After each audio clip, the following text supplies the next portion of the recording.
Sì, è fantastico. Aspetta che accendo. Good evening. You are the survivors. And so it's a great pleasure to share this end of the day. So we will take a nice walk in some of the vineyards of our country. We can start with the service. And we go to taste an historical variety from our country, Lambrusco. We are in the area of Modena, and here eating and drinking, wine and food are a reason to be. A great motivation. It is a territory to offer a lot in terms of food and wine. Certainly, this territory as in this territory, Lambrusco has always been a protagonist. It's a hilly area with Apennine winds that goes down towards the lowland. It has clay soils, compact hard soils that allows Lambrusco to express itself with different shades. And here we made a particular choice because we are going to talk about a very innovative winery, Venti. It was founded in 2020 when it was a pretty challenging time to start a story, to start a new project. However, the game is worth the gamble because it's a very young winery. They work a lot with Lambrusco, so they work to enhance the characteristic of this territorial variety. They planted the first vines in 2016 and the first wines were in 2020. We are going to taste one of their Lambrusco because we shouldn't talk about Lambrusco singular, but Lambruschi plural, because there are many Lambrusco varieties, many different types. And actually, each type of Lambrusco has different features, and the glass gives different sensations. Historically, the traditional system to produce Lambrusco is based on the so-called metodo ancestrale, the ancestral method.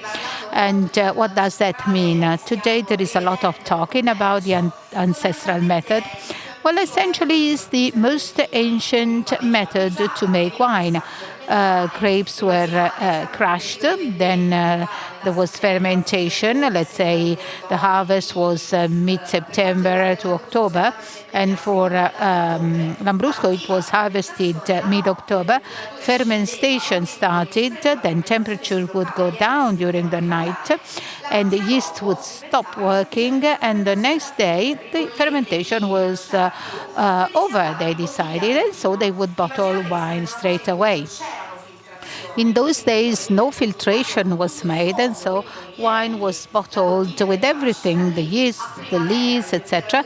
Then in springtime, temperature would go up. The yeasts would find themselves in the bottle where there was still sugar, and so it was re-fermented. And today, this technique has been restored, readjusted by studying, of course, the modern winemaking techniques, but the logic is the same. So wine is made to the first part of fermentation in stainless steel, then the wine is bottled with the yeasts, and in bottle the fermentation ends in the bottle. The first wine is made with the metodo ancestrale. So it's a Lambrusco di Sorbara made with this dual fermentation. With the ancestral method. And before, while I was talking to the sommelier, we wondered how to serve this wine its best, because you have different options. We can decide to serve a perfectly clear wine. We just wait for the yeasts and lees to deposit, to settle at the bottom.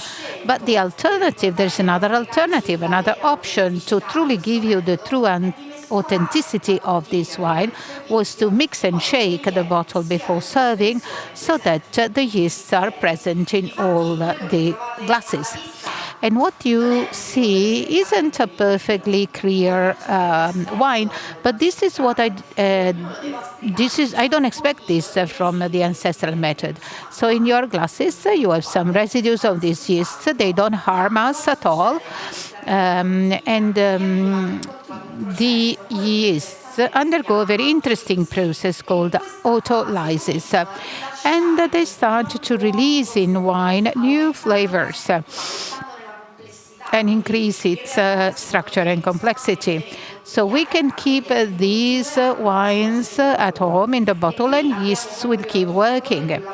Here we have the color of this rosé Lambrusco, this very delicate pink and very intriguing. It's a very intriguing color. The bubbles are delicate, but that's not a spumante. It's just so we don't look for effervescence in this wine. These bubbles give some liveliness and not a real effervescence. And let's sniff it, let's smell it. The yeasts are very evident. We have these fragrant notes that are reminiscent of the yeasts, the crispy red berries, wild strawberries, and tart cherries, raspberries.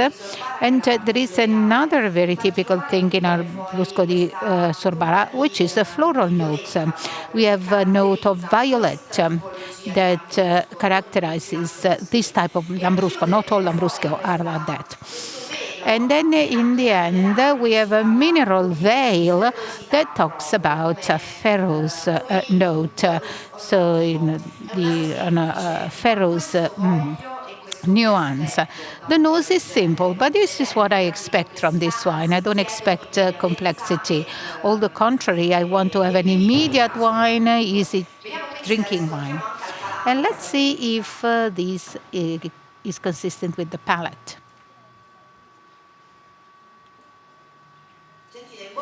So on the palate, it flows very quickly.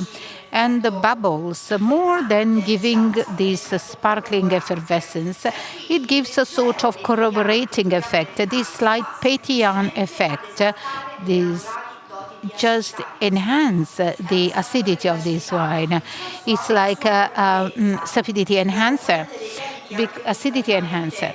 And so the yeasts are present, you perceive them on the palate, and it's persistent, and we perceive these fruity, crispy, and immediate notes. So this is a bottle you would drink in summertime, during a chat, in the evening. And this is a very good pairing with pizza margherita, I think. It doesn't compete with tomato. It cleans out the fat of mozzarella, maybe also sushi and sashimi, not complex, elaborate fish, or a board of cold cuts.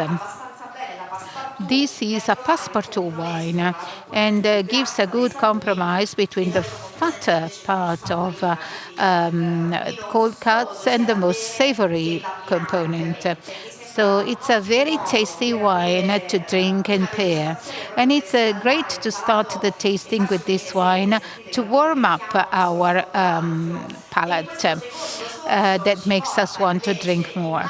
But now, to drink more, we have to go to another territory, that is to say, Friuli. And we are in the so-called Colli Orientali del Friuli. So these eastern hills of Friuli. It's like a crescent shape. And here the soil is very particular.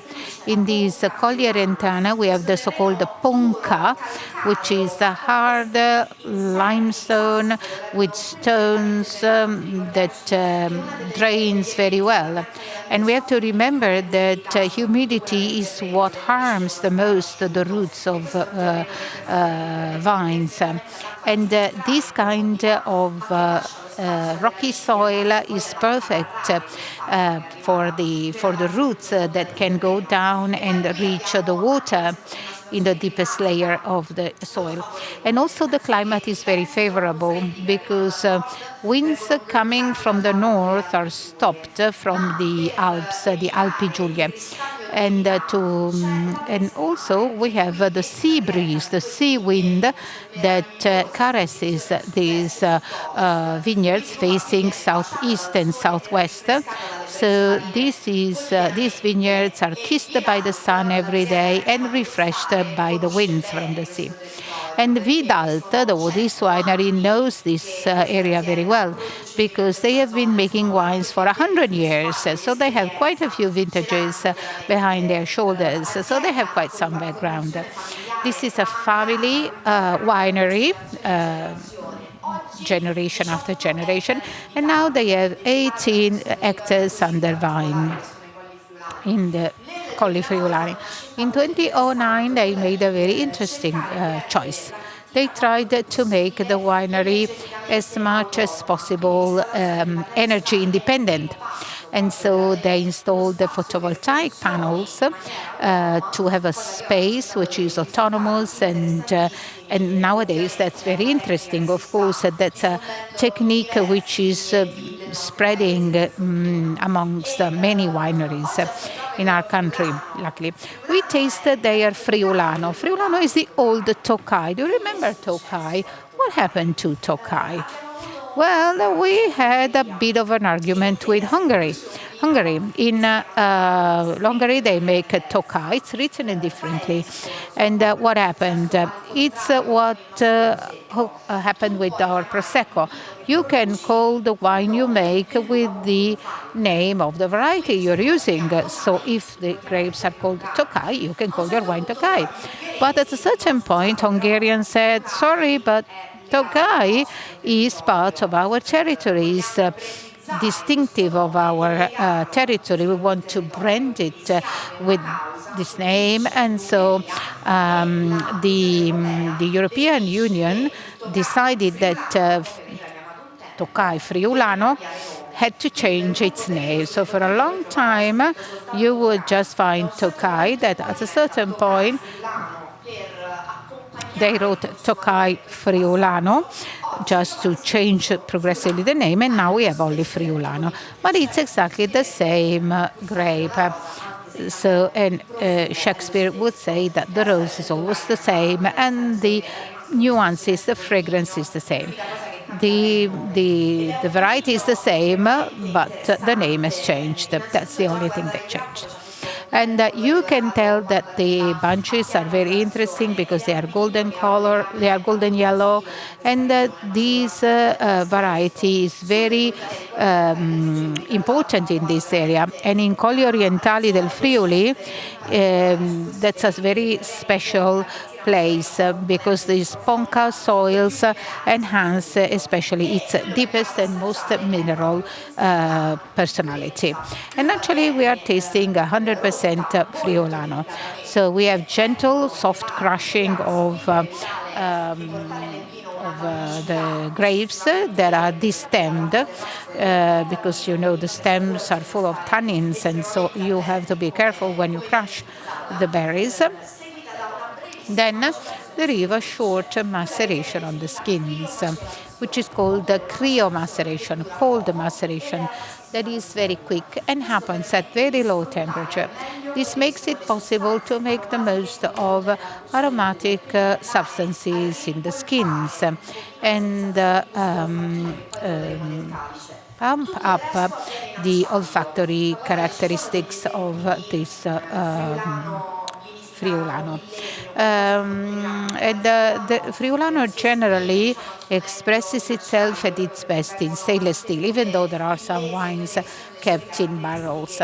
But the stainless steel enhances its explosive characteristics. We can keep it for a few years in the cellar, maybe 5 to 7 years, in optimal conditions thanks to its acidity. And here we have the typical color of this variety, this bright changing straw yellow. And in the nose, we should find this territory between the sea and the mountains. So Friulano often opens with these almondy sensations. So almond milk, so not roasted almond, fresh almond. And then it moves to more fruity notes. And then we have exotic fruits, but still unripe, like pineapple, but still a bit tart. And then other fruits like yellow peaches, and also then sensations of plum, still crunchy plums. But what characterizes this nose is the territorial character, this mixture of ponca soil and sea. We have chalky soils and the salinity of the sea that blend together. So this almondy sensation normally is on the nose, is found also on the palate. And we can check whether this sensation is consistent also on the palate. So the sip is as a perfect balance. So soft part and hard parts have found a very stable interconnection. The Friulano unfolds a good amount of glycerin, and therefore it's a soft wine. It's not particularly angular or harsh, but this softness is also supported by sapidity.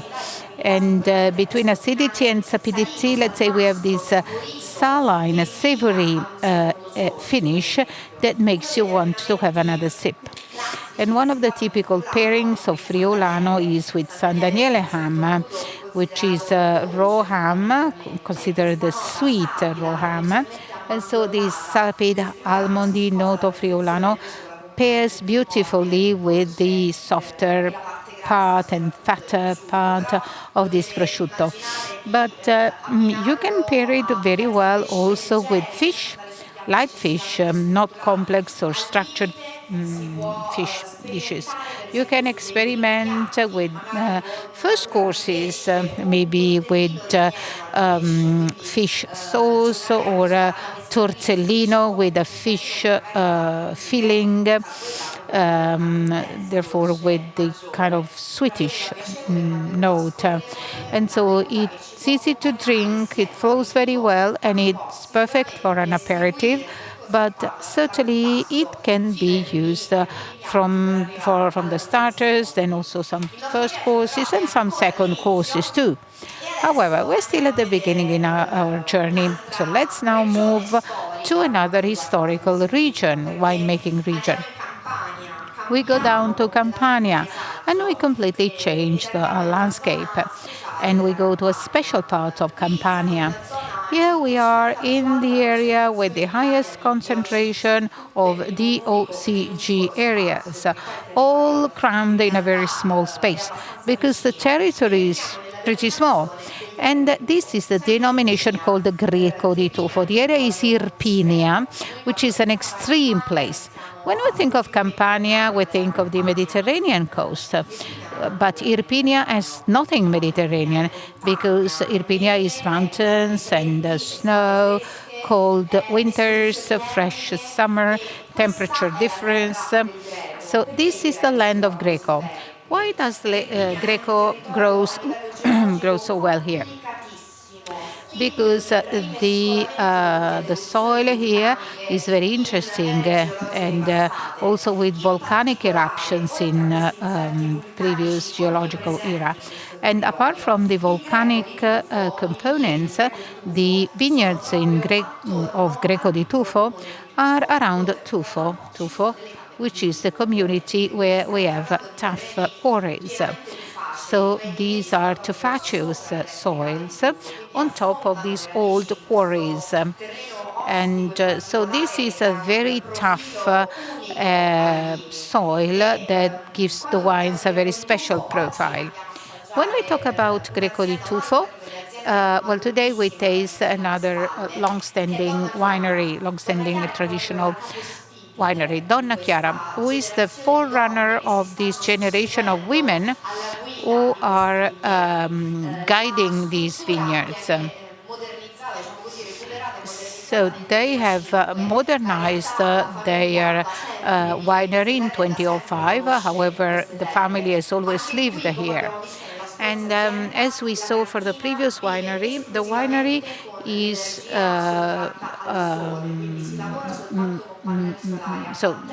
uses solar power because they have decided to bet on green energies, so solar powers with solar panels. And this is Greco, which is an extreme grape, an extreme variety. Many enologists say that it's a red berry grape dressed in white because it behaves as if it's red berry grapes. Because it has the alcohol of red grapes, the fullness of red grapes. It's a tough grape, tough variety to work with because the wines are very stern, austere, and of course these tough soils are pretty tough. And these grapes can survive at very high temperatures. So with Greco you can go up on the hills. In Italy we have quite a few varieties that include the name Greco because they are varieties of Greek origin imported from Greece. And this Greco is an example of this. And the wine, sorry, here it says Aglianico, but actually it's Greco di Tufo, 100% Greco di Tufo. And it's macerated on the skins before fermentation, so as to have the maximum extraction of polyphenols of this, but there is no malolactic fermentation. If you don't know what it is, in summary, it's actually called fermentation, but it's not a real fermentation. It's the transformation of malic acid that is incredibly sharp taste-wise, that is a natural component of grapes, into lactic acid, which is much softer. So malolactic fermentation makes the wines more gentle, softens them. So here they decided to avoid this, to have Greco maintain its sharp character, so not to change in any ways the character of this variety. Then it's fermented in still in contact with the yeasts. That's very important. The yeasts are very important because they have the same. It has the same process as the first one.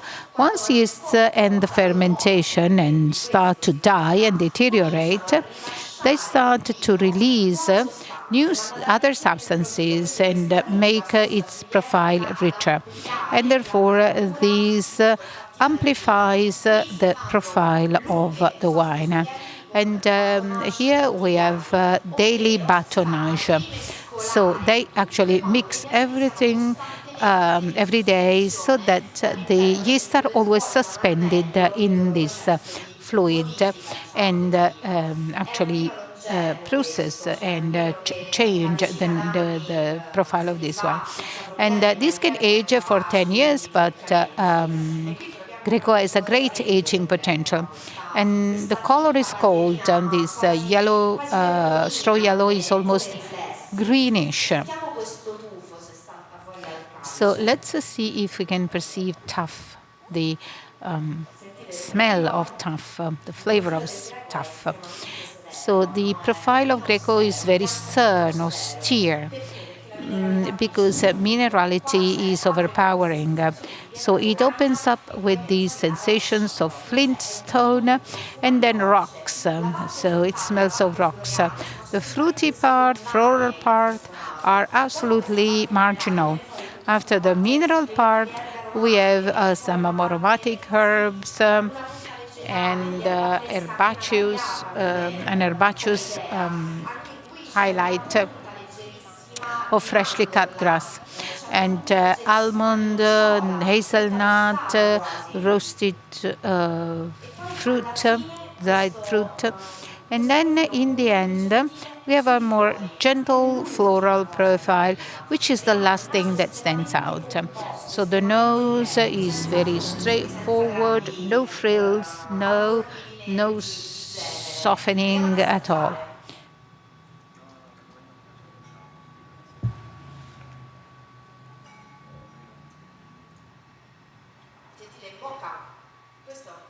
So on the palate, this wine is powerful, and it's a muscular white wine. Despite the glycerin or softness aren't very high, but it has a very clear acidity and sapidity, the two cornerstones of this variety that ages very well over the years. The alcohol content is present, but more than having a role of warming up the wine, it's more softening. So the alcohol interacts with freshness and sapidity. And in the finish, we still have the flint very clearly. So we have very mineral finish, a very mineral finish. So this is the common denominator, very much based on minerality. So the minerals absorbed by the soil. And after the first wines, the soft bubbles, two different white wines. Oh, the producer is connected very well. Let's hear from him. You're Oriana. Hello. I cannot see you, though I can hear you. No, I can hear you, and congratulations for your great description of Greco.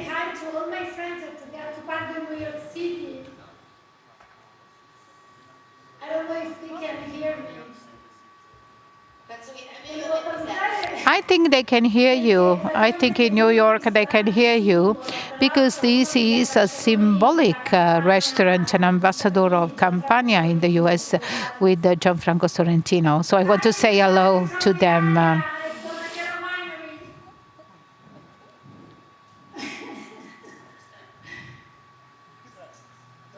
coming very soon. I miss coming to US in general. Thank you, thank you.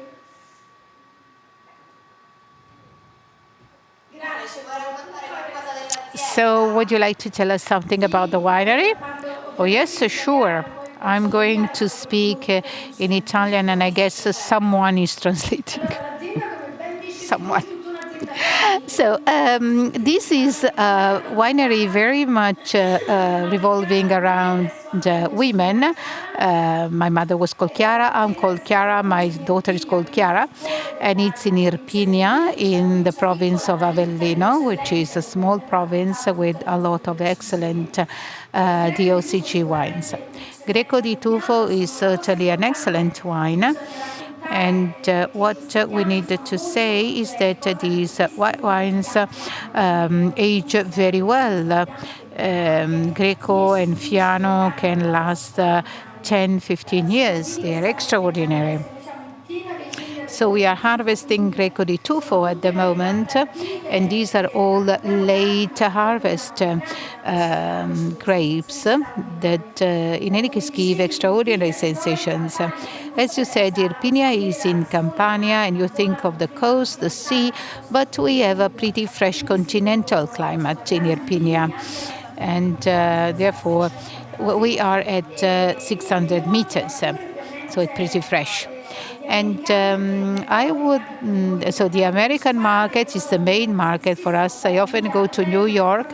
I will be there at Gattopardo in November with Susanna Glock, with a nice tasting, nice combination. And So thank you very much, and all the best to Milano Wine Week. Thank you, Ilaria. Have a nice evening. Thank you. Bye bye. Very well, let's continue our journey and let's move to rosé wine. The first comes from Tuscany. We have the producer here, right?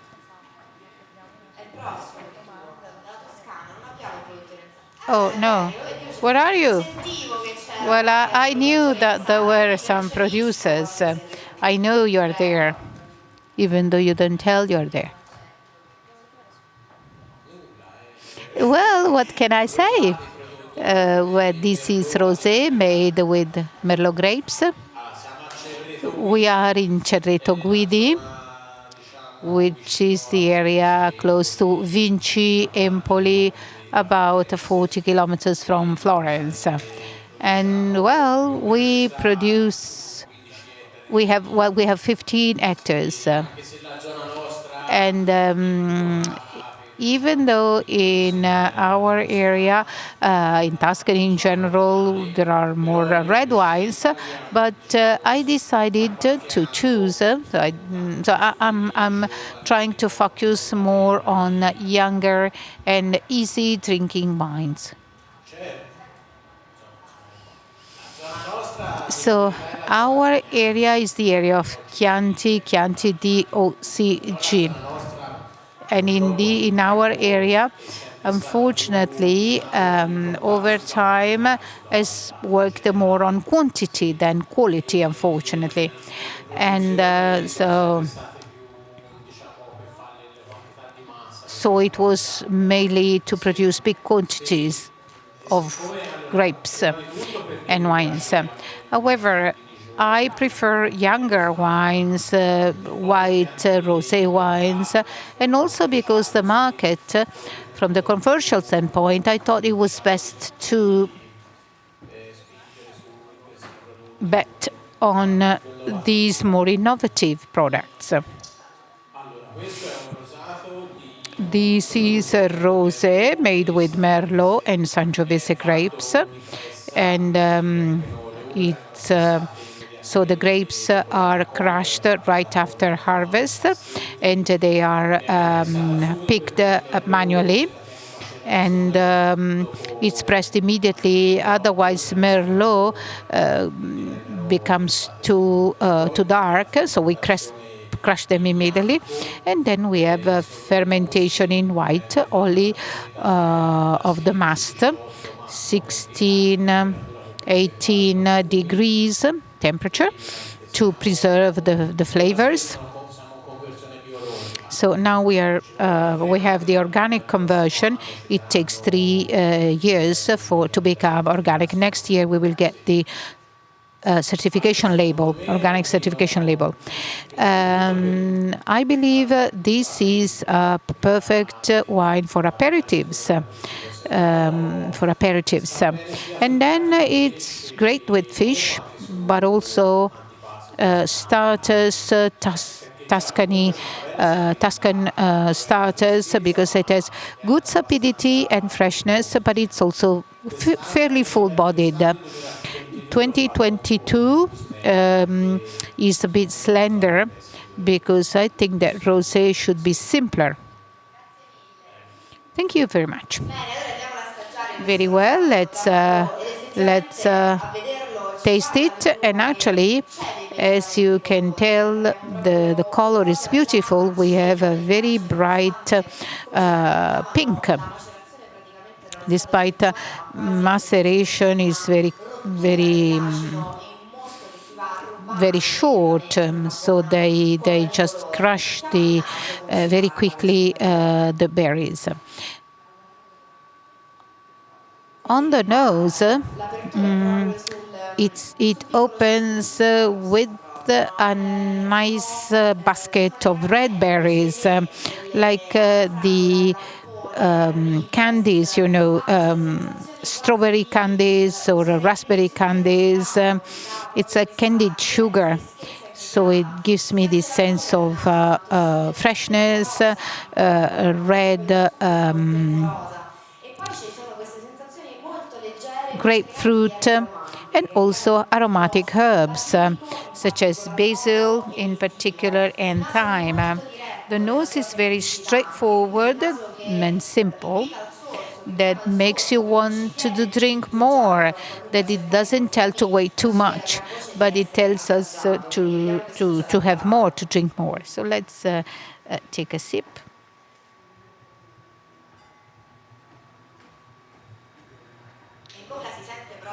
So on the palate, we have the friendly nature of Merlot. It's fresh, soft, yet with a very sapid finish. And on the palate, we have the citrusy notes of red grapefruit, but with small red berries that soften the profile, the aromatic profile. Then we have this very savory finish. And if you think for an aperitif, this makes you want to have crisps or so more than a gastronomic wine, it's a pre-gastronomic wine. So for aperitifs and starters, very rewarding and fulfilling and very straightforward and effective too. It doesn't happen very often to have rosé wines made with Merlot. So it's less opulent than red Merlot. That, however, tells a lot about the friendly nature of Merlot. I think it's a very interesting experiment. Then let's stick to the pink color, because we have another one. And let's move to a different world, because we go back to Campania, but we go to another territory. Here we are in the northernmost part of Campania, at the border. This is the area of Galluccio. And the ancient Romans were in love with these wines. These wines were very popular among Roman emperors. The area of Galluccio and Falerno. This is an area where various varieties are grown very peacefully in the vineyards together. And this is also an area with volcanic eruptions. In Galluccio, I think there are 14, 16 small extinguished volcano craters. And so these vineyards are truly on a volcanic soil.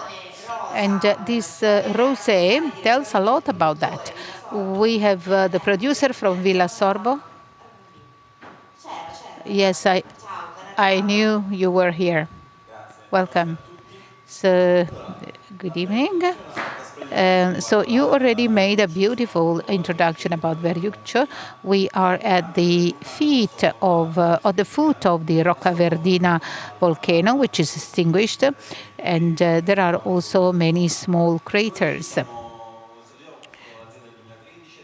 And we founded the winery in 2013.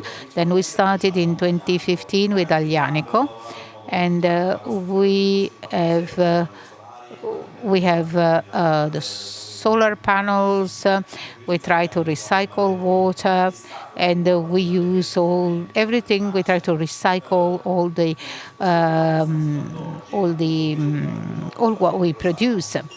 This is Fenena. It's the first test we made. This is the first wine made. And there is no maceration, and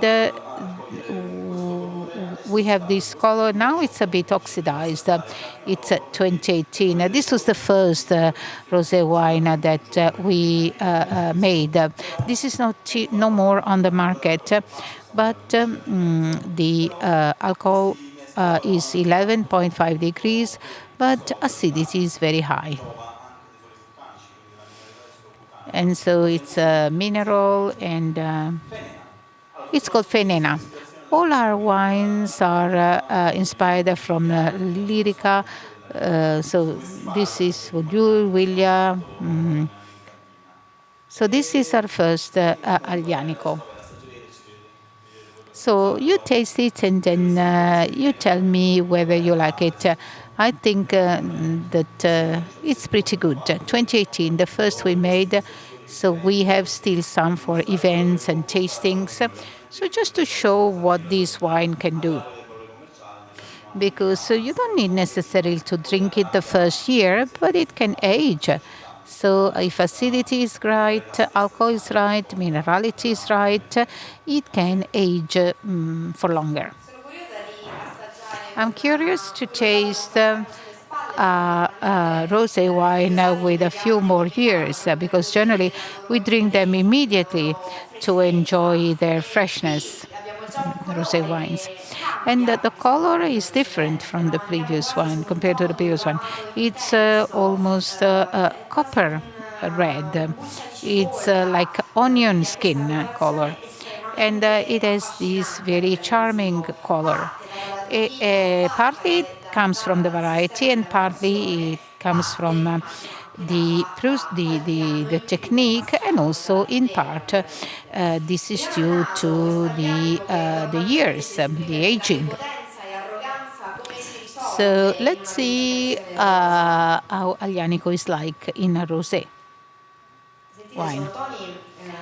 There are very particular nuances. So the first notes are lactic. The first impression I had like the red berry yogurt, so it's lactic and fruity at the same time. Then we have the more herbaceous part that is typical of Aglianico.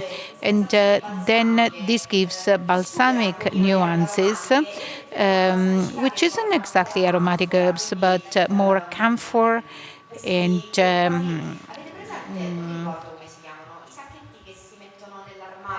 do you know the little bags you put in your wardrobe to so it's the camphor, the camphor bags to protect your clothes in the wardrobe. And there is orange skin, but it's not the fresh fruit, fresh orange, but it's kind of dried orange skin. And then there is a mineral base that is reminiscent of this territory. So the nose is very gentle and generous, and it's very unusual to have these notes of graphite, these darker notes, because the bouquet becomes very rich and ductile and versatile. So it's a nose that doesn't stop. And let's taste it.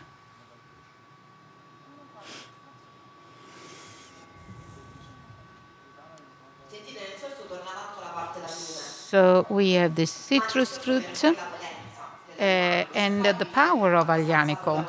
So here the variety stands out. Aglianico has a lot of polyphenols. So despite the rosé has more gentle olfactory flavors, then the texture is strong. So the sip is soft but with texture and sapid, where we have a lot this sensation of graphite. And the finish is slightly herbaceous, which cleans the palate and ready for the next sip. It's interesting to taste rosé wines with some years, with some aging, because you can see how it can unfold, how it can evolve over time. And so sometimes it's worth having some patience and keep them for a few more years. And now let's move to another territory and let's go to another winery. And yes, now we have the producer. And we will taste Morellino di Scansano. We are in Maremma, so the southernmost part of Tuscany, overlooking the sea. Maremma is a Mediterranean area, warm, explosive, vibrant, and here the fragrances and the flavors of the Mediterranean scrubland is very typical. And here there are many aromatic herbs, and the pasture land is very interesting because the cows eat these spontaneous herbs. And here we have the buttery, and the wine is a very ancient tradition, just like the olive oil production and the farming of the Maremmane cows with our local cowboys. And the main variety here is Sangiovese, which is the most widespread in Italy. But Sangiovese has many different identity cards and false passports all over the place because it can change its profile depending on the area of origin. And when we go to the area of Morellino, we find the most powerful, warmest, and most Mediterranean expression of Morellino. The one of Brunello, Chianti Classico, are a bit darker. Whereas here we can enjoy the summery power of Morellino. And then I invite someone from the winery, very young producer. Le Rogaie is the winery. Welcome. Good evening. My name is Francesco from Le Rogaie. We are a very, very young winery. We are all young, from 20 to 30 years of age. Of course, with our fathers who help us. The winery was founded very recently to blend the tradition of the wines made here and sustainability in all the aspects of production. Workers, the vineyard, which is organic, and fermentation, which is spontaneous, and the small addition of sulfites. So we make wine, but we want to do so being very respectful of the environment. Our Fonteto is 100% Sangiovese, named after the DOCG. So Morellino di Scansano. Grapes are selected in the vineyard, then taken to the cellar, softly crushed, then spontaneous fermentation, and then it's kept in cement vats. That gives good stability in terms of temperature, so that we don't need to intervene too much with sulfites. That's it.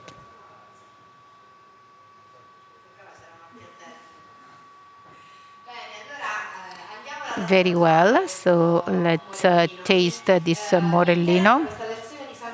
I'm interested in this version of Sangiovese because Sangiovese is a challenging variety.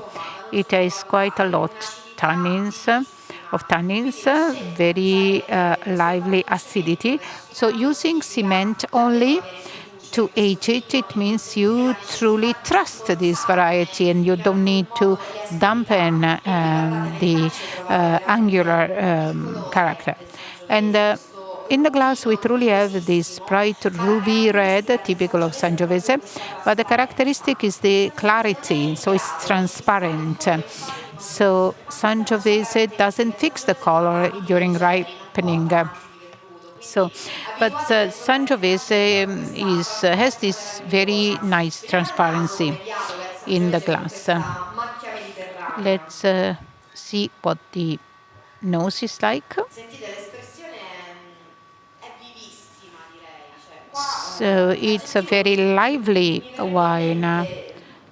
I think I would define it and say that it's vivid. So it's an explosive nose where the fruity notes blend perfectly with salinity and the Mediterranean character. So it smells of juniper, lentisco, and rosemary. and all the brushes that we have in the Mediterranean scrubland. Then we have ripened, juicy fruits and spicy notes, cloves, black pepper. Then the floral notes that makes the nose gentle. Lavender, this is the lavender of the sea, and then whiffs of salt that come and go on the nose. And so it gives a very nice reflection of the maremma, of these explosive notes. Let's take a sip.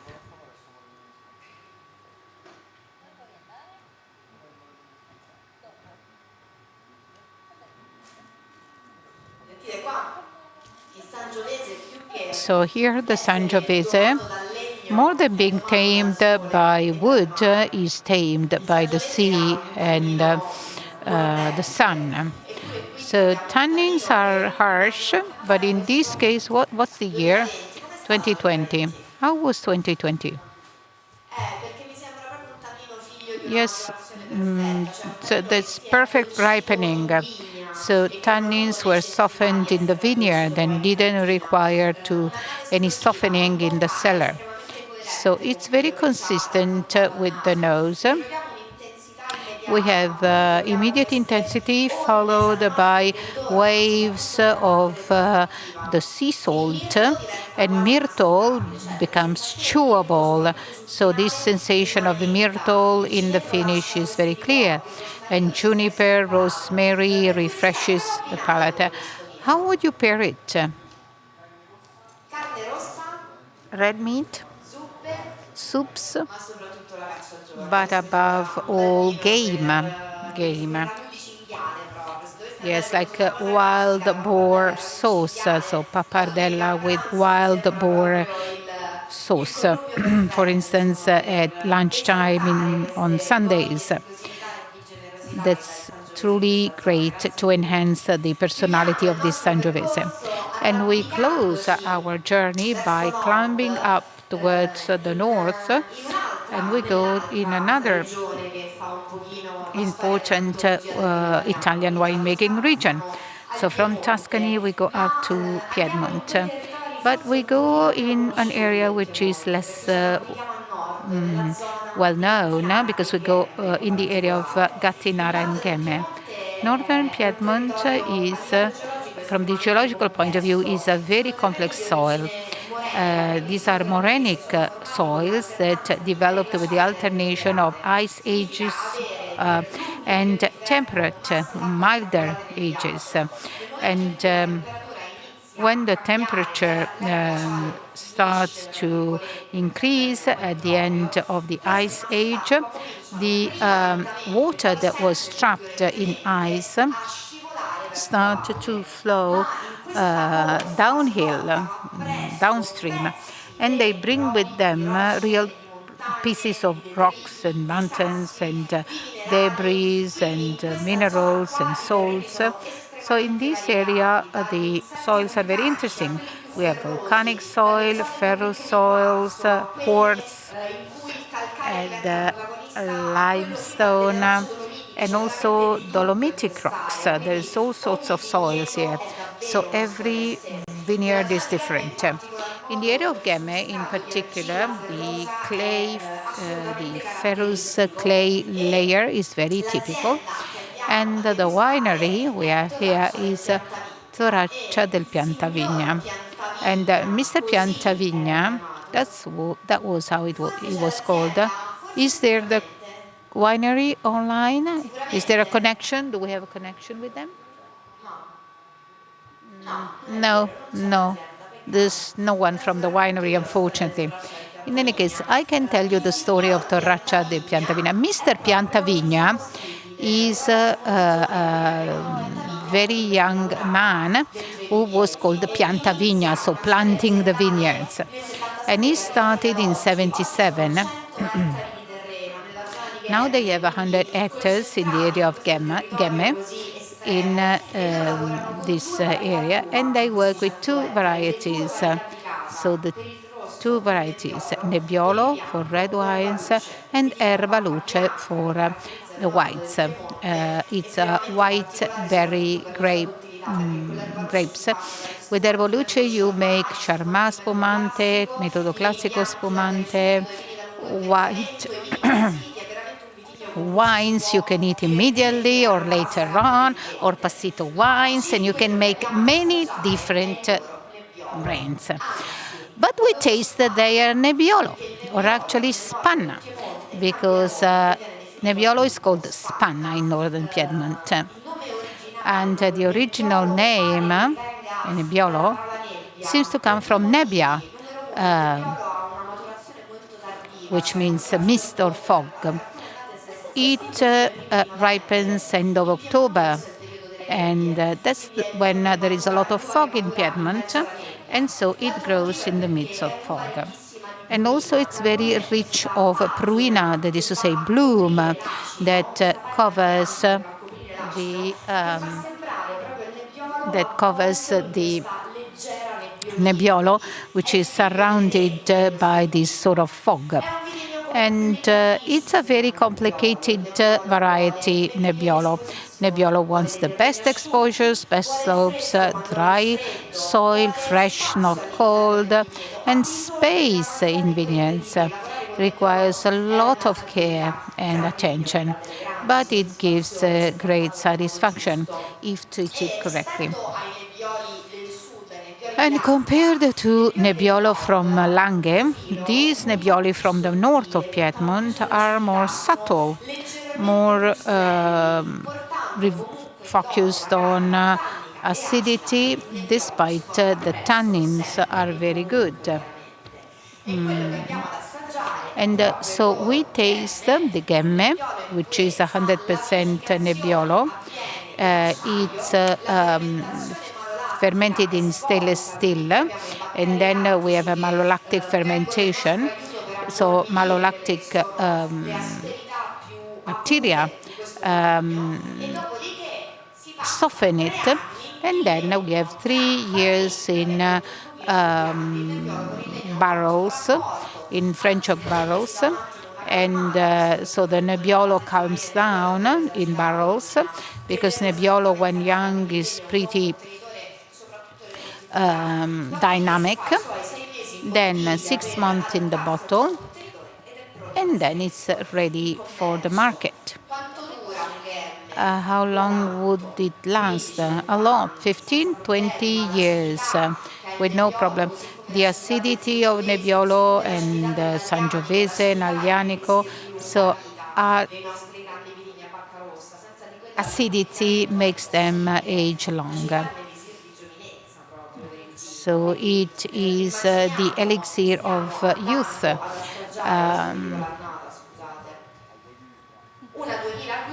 This is 2015, and so we have to wait for, this is still at the beginning, let's say. And if we take a look at the color, we find something in common with Sangiovese, because both these two varieties don't like to wear heavy clothes.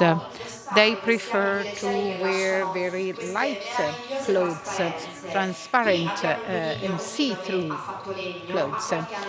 This has spent time in barrels, and so it's more, it's darker, and so let's see the nose.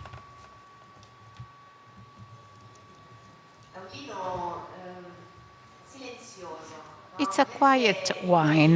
Morellino was running in front of us and welcomed us, very friendly, and unveiled its nuances, whereas this wine requires a different attention. So it asks us to wait, and because Morellino is an explosive wine for summer, whereas this one has the flavors of fall, of autumn, from rain, chestnuts, dried leaves, and the smell of the fireplace. and there is a very elegant floral profile, such as violet and dog rose, and also orange, the juice of sanguinella orange, then cloves, and also cardamom and nutmeg, and then these kind of underground nuances, like when you the cellar, the wax, bee wax, and a balsamic mentholated note. So it's quiet yet interesting, charming personality. So you have to pay attention to Nebbiolo, and let's see whether the palate is consistent. Well, the sip doesn't lie. There is tannin. Tannin is still there, still at the beginning of its evolution. Acidity, so despite malolactic fermentation, despite the time spent in barriques, doesn't seem to have been affected at all. So we have this very intimate relationship between tannins and acidity. Tannins dehydrate the palate. Acidity makes us salivate and creates this wheel of tastes that is very interesting. Then there is nice consistency between the nose and the palate. So these dark sensations, underbrush, so dried leaves, chestnut, the fireplace. So despite it's 2015, we are at the beginning. So it's young, in the stage of life in which, it often happens, wines that age very well. The nose is the first one that it gets in balance, whereas the palate still needs to be balanced. So if I have to think of pairings, I have to tame these tannins at the table. And the best way to distract tannins from its dehydrating role is to pair it with succulent food, such as brasato, so braised beef, or something with a nice sauce that helps to humidify the palate, cleaning the palate and having another sip. And given the time of the day, I think that we definitely want to have some dinner, and therefore I thank you very much.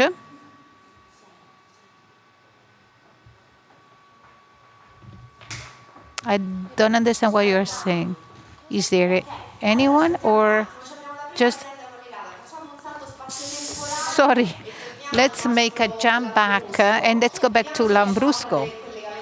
And let's see if they can. Do we have them? Well, they say they do.